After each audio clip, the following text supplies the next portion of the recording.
Hello guys, Radhe Radhe सभी को। Welcome back on my channel Raveena की रंग। तो चलिए फटाफट से आपको डिज्नीलैंड 2026 अजमेर दिखाती हूँ। यानी कि हमारे अजमेर में डिज्नीलैंड लगा है। देखिए समर वेकेशंस चल रही हैं तो बच्चों के लिए बड़ों के लिए एंजॉय तो बनता ही है, क्योंकि पूरे साल काम करके बोर हो जाते हैं तो एंजॉय तो ज़रूरी है। तो बस यहाँ पे सबसे पहले इस जर्नी को शुरू करने से पहले हम लोग आ गए थे गन्ने के जूस वाले सेंटर पे, यानी कि हमको गन्ने का जूस पीना था। देखिए इतनी गर्मी में निकल गए थे ना हम लोग, तो धूप में ही निकल जाते हैं यार, पता नहीं क्यों। धूप है ठीक है और बहुत तेज़ धूप है। यहाँ पे हमने जंबो वाला ग्लास लिया, इसमें काला नमक मसाला सब डला हुआ था। फटाफट से वन सिप करके फटाफट से गन्ने का जो जूस था उसका ग्लास कंप्लीट किया। अब लेके चलती हूँ आपको इस वाली एग्जीबिशन में जो कि अजमेर में लगी हुई है। अब मुझे लास्ट डेट तो नहीं पता कितने दिन के लिए है। वैसे वहाँ पे एक जो गार्ड थे वो बोल रहे थे आई थिंक 21 जून तक है मेरे हिसाब से। और यहाँ पे सबसे पहले हमने 30 रुपीज़ का ये टिकट काउंटर से टिकट लिया था यहाँ पे एंट्री के लिए। लेकिन देखिए आपको लग रहा होगा कोई भी क्यों नहीं है इसमें एग्जीबिशन में, तो वो उसका रीज़न मैं बताती हूँ। हम लोग बहुत जल्दी आ गए थे यहाँ पे। एग्जीबिशन 6 बजे या 6:30 बजे से स्टार्ट होनी थी और हम लोग तो 1-1.5 घंटे पहले आके यहाँ पे वेट कर रहे थे। तब तक मैंने सोचा चलो इसका वीडियो बना लेती हूँ, कैसा कैसा क्या है व्यू वो सारा दिखा देती हूँ। तो ये हट जैसी बनी हुई थी और ये स्नोफॉल के लिए रुई जैसा कुछ सेटअप किया हुआ था और सेल्फी पॉइंट्स थे और या फाल से भी ले लिए थे हमने रास्ते में से।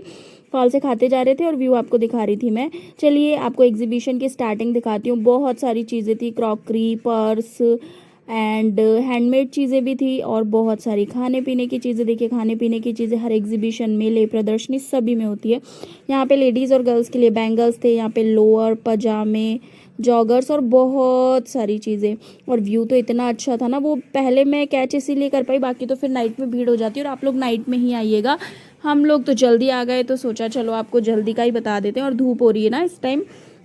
ये देखिए आम पापड़, खट्टी मीठी गोलियां, इमली के लड्डू और बहुत सारी चीज़ें। और बड़ों के लिए कुछ आइटम और बच्चों के लिए होना, तो बच्चे तो जिद करने लगेंगे और बच्चों के लिए होना बहुत ज़रूरी है। तो यहाँ पे बच्चों के खिलौने, हाउस होल्ड सामान, नाइफ, छलनी और भी बॉटल्स, यानी बहुत सारी चीज़ें। यहाँ पे जेंट्स के लिए सॉक्स, गर्ल्स के लिए सॉक्स, समर सॉक्स, बहुत सारी चीज़ें। एक चीज़ और दिखा देती हूँ आपको। यहाँ पे देखिए असली जैसी ही नकली चिपकली है जो कि बिल्कुल असली दिख रही थी। यहाँ पे गर्ल्स तो देखिए शॉपिंग करती हैं, लेडीज़ों को शॉपिंग करना बहुत पसंद होता है, तो यहाँ पे उनके लिए बहुत ही सुंदर बनाने वाली चीज़ें थी, क्लेचर, बिंदी, बहुत सारी चीज़ें।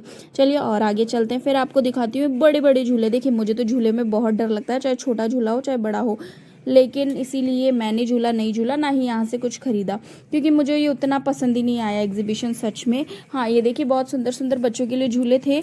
मतलब मुझे ना जैसे मुझे ऐसा लग रहा था बहुत सुंदर होगी एग्जीबिशन, बहुत बड़ी होगी, उतनी बड़ी नहीं लग रही थी। हाँ झूले बहुत बड़े बड़े थे, जिसको झूले का शौक है उसके लिए तो बहुत ही सुपर प्लेस होने वाला है। तो देखिए यहाँ पे आपको पूरा सेटअप मैंने दिखाया कैसे क्या है सारी चीज़ें।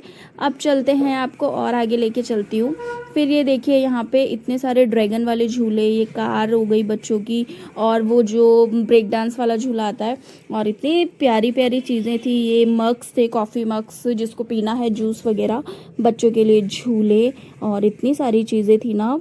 सच में मज़ा तो आ रहा था, लेकिन मुझे एक्सपेक्टेशन थोड़ी ज़्यादा थी तो उतना ये एग्जीबिशन पूरा नहीं कर पाई थी। यहाँ पे बहुत सुंदर सुंदर पर्स थे पर मुझे नहीं सही लग रहा था, मैंने नहीं लिए। हम लोग एग्जीबिशन से निकल के आ गए थे आरामगंज में, जो इडली सांभर मिलता है यहाँ पे। तो ये सांभर थी, टमेटो चटनी और ये नारियल मूंगफली की चटनी, और 3 इडली थी। ये चावल उड़द दाल वाली इडली है। चलिए खाना स्टार्ट करते हैं। जितना एग्जीबिशन में मज़ा नहीं आया उतना तो मुझे इडली खा के मज़ा आ गया था। ये मैंने कोकोनट चटनी के साथ भी ली, टमेटो चटनी भी इसमें ली और ये सांभर लिया। पूरा सारा मिक्स करके जो 1 बाइट बनता है ना, उसका तो अपना एक इतना मज़ा आता है ना। और बहुत दिनों बाद ही इडली वाले भैया हमको मिले थे। उसके बाद क्या था, हाँ सेकंड बाइट भी मैंने इडली ये जो थी चटनी से लिया। ऐसे करके बहुत ही मज़ा आ गया था। उसके बाद जो था हमने और भी चीज़ें खाई थी, लेकिन मैं उसका शूट नहीं कर पाई थी, बहुत गर्मी थी। तो कैसा लगा आपको मेरा एग्जीबिशन और छोटा सा बिल्कुल प्यारा सा वीडियो। तो बच्चे बड़े सभी जाइएगा, एंजॉय कीजिएगा। समर वेकेशन बार बार नहीं आता है, पूरे साल में एक बार आता है। Bye bye. वीडियो पसंद आया है तो चैनल को ज़रूर से सब्सक्राइब करना है, वीडियो को लाइक करना है और ऐसे प्यार देते रहना। रवीना के रंग में खोते जाइएगा एंड वीडियोज़ देखते जाइएगा, एंजॉय कीजिएगा।